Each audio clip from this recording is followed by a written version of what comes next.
अब इसके आगे कहते हैं कि भगवान को सदा अपने साथ मानो। यही तो कर्म योग है कि अनुभव करो भगवान मेरे साथ में है और उनको अपना साक्षी एवं रक्षक मान के कर्म करते चले जाओ। और जो भी कर्म करो भगवान को दिखा दिखाकर भगवान की खुशी के लिए करो। तो सदा फील करो मैं अकेला नहीं हूं। इस पॉइंट पर कृपालु जी महाराज बहुत जोर देते। वो कहते हैं कि ये जो हमारी नास्तिकता है वो यही है कि हम अपने को अकेला मानते। मैं अकेला हूं। भगवान तो केवल मंदिर में, मैं अकेला हूं। ऐसे नहीं, भगवान सदा मेरे साथ में है। द्वा सुपर्णा सयुजा सखाया। हमारे अंतःकरण में आत्मा भी है और परमात्मा भी है। वो परमात्मा सदा साथ रहता है और हम जो करते हैं भगवान देखता जाता। क्यों? भगवान का नियम है कि जिस क्षण जीव पूर्ण शरणागति कर लेगा, माम एकम शरणम व्रज, उसी क्षण भगवान को बहुत कुछ करना होगा।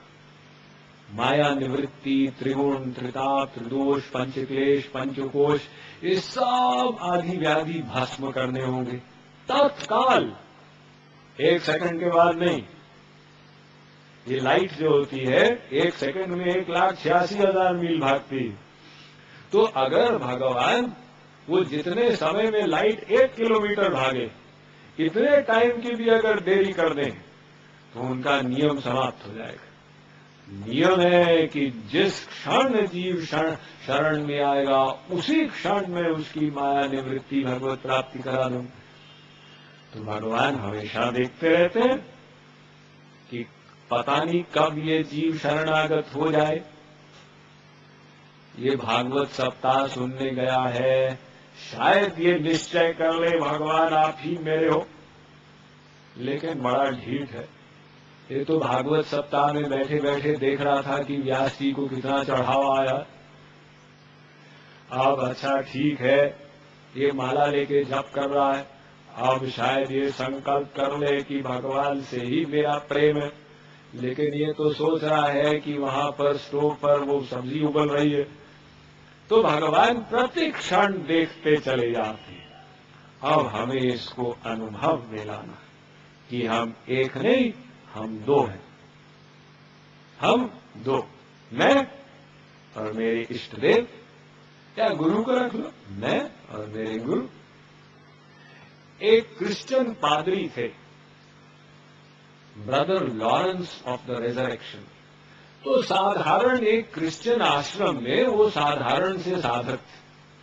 वहां पे अपनी सेवा करते थे, झाड़ू लगाना, अकाउंट रखना, कुछ ना कुछ आश्रमवासी करते।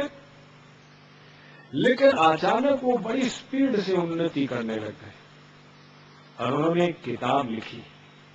तो जब वो मरे, बाद में लोगों ने वो किताब को पढ़ा और वो किताब अमूल्य उनको लगी। तो उनका वो लोग उसको गाड़ देते हैं कब्र में, तो कब्रों को निकाला गया और जहां महान संतों को गाड़ा जाता है वहां पे उनको गाड़ दिया गया कि ये महान संत थे। तो किताब उन्होंने जो लिखी थी, वो किताब का नाम था the practice of the presence of God. भगवान को अपने साथ में मानने का अभ्यास। तो उस किताब से हमने एक पंक्ति नोट की। वो कहते हैं, I were a preacher I would preach nothing but the practice of the presence of God. कहते अगर मैं प्रचारक होता तो मैं एक ही चीज का प्रचार करता, बस भगवान को अपने साथ मानने का अनुभव करो।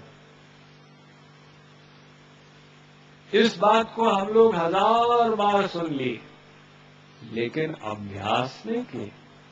तो अब हमें अभ्यास करना होगा, फील करना होगा भगवान मेरे साथ है।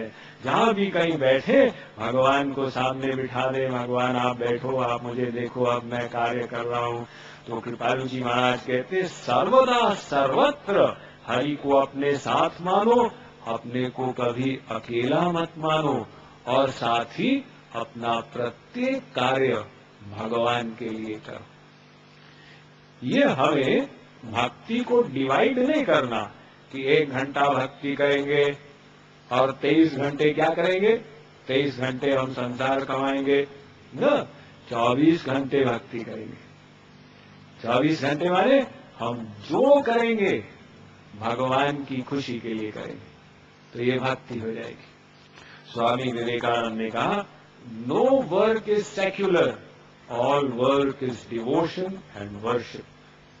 ये किसी कर्म को भगवान से पृथक न करो, हर कर्म को भगवत प्रीत्यर्थ, भगवत प्रेम, भगवत समर्पण भाव से करो। अगर खाना खाना तो इस भाव से मत खाओ कि जलेबी खाएं, लेकिन जलेबी से तो अच्छा आमरस है उसको खाएं। ये तो भोग भावना से खाओ, सेवा भावना से खाओ। ये शरीर भगवान का है, शरीर को स्वस्थ रखना है, क्योंकि यही उनको प्राप्त करने का साधन है। तो इसलिए शरीर की देखभाल के लिए, इसकी फाइन ट्यूनिंग के लिए जो उचित है ऐसा हम खाएंगे। तो आप जो भी करें, अगर आप इस बुद्धि से करें कि हम भगवान की भक्ति के निमित्त, भगवान के प्रेम के निमित्त कर रहे हैं, तो प्रत्येक कार्य भगवान को समर्पित होता। ये तो आप लोग 1000 बार सुने कि सब कार्य भगवान को समर्पित करो। यत् करोषि यदश्नासि यज्जुहोषि ददासि यत् तपस्यसि कौन्तेय तत्कुरुष्व मदर्पणम्। 9वें अध्याय का 27वां श्लोक, कि जो करते हो भगवान को अर्पित करो। तो ये अर्पित कैसे करें? कर्म तो सूक्ष्म चीज है, कोई स्थूल चीज तो है नहीं। हम कैसे अर्पित करें? तो ये अर्पण जो होगा ये बुद्धि से होगा। अगर हम इस भावना से करते हैं कि हम भगवान के सुख के लिए, भगवान को पाने के लिए कर रहे हैं, तो हमारी भक्ति हो गई। अगर इस भावना से हम करें कि हम तो संसार में अपने इंद्रियों के सुख के लिए कर रहे हैं, अपने भोग के लिए कर रहे हैं, तो फिर वो भगवत अर्पित नहीं। आप अपने परिवार की देखभाल कर रहे हैं, इसको भी आप ईश्वर भाव से करें। ये सब भगवान के बच्चे हैं। अब भगवान ने ऐसा बनाया कि हमें उनकी देखभाल करनी है, लेकिन इसलिए नहीं कि वो हमारे बच्चे, वो भगवान के बच्चे हैं, तो इसलिए हम उनकी देखभाल करें। तो वही कृपालु जी महाराज कह रहे हैं कि हर कर्म भगवान को अर्पित करो।